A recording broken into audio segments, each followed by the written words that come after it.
क्या आप जानते हैं पाकिस्तान के स्टेडियम सिर्फ खेलों के मैदान नहीं बल्कि तारीख और यादों का खजाना है। आइए चलते हैं पाकिस्तान के 5 सबसे बड़े स्टेडियम्स की सैर पर। Number 5, stadium Faisalabad.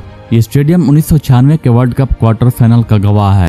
फैसलाबाद की आवाम का जोश और यहाँ की तारीखी मैचेस आज भी यादगार हैं। Number 4, national stadium Karachi. ये पाकिस्तान क्रिकेट का कला है। यहाँ पाकिस्तान ने कई नाकाबिले फरामोश फतवाहात हासिल की और PSL का सबसे बड़ा मरकज भी यही है। Number 3, Gaddafi stadium Lahore. ये पाकिस्तान क्रिकेट का दिल है। 1996 वर्ल्ड कप का फाइनल भी यहीं खेला गया और आज भी यहाँ बड़े बड़े आलमी मैचेस मुनक़िद होते हैं। नंबर 2, जिन्ना स्पोर्ट्स स्टेडियम इस्लामाबाद। ये पाकिस्तान का सबसे बड़ा फुटबॉल स्टेडियम है। एथलीट्स और कौमी खेलों के बड़े मुकाबले भी यहीं होते हैं। Number 1, Pakistan sport complex Islamabad. ये पाकिस्तान का सबसे बड़ा मल्टी स्पोर्ट कम्प्लेक्स है। यहाँ क्रिकेट, फुटबॉल, हॉकी और टेनिस सब एक ही जगह खेले जाते हैं। ये पाकिस्तान की खेलों की असल पहचान है। ये थे पाकिस्तान के 5 सबसे बड़े स्टेडियम्स।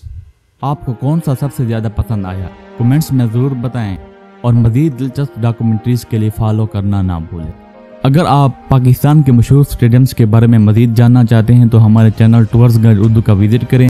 लिंक बायो में मौजूद है।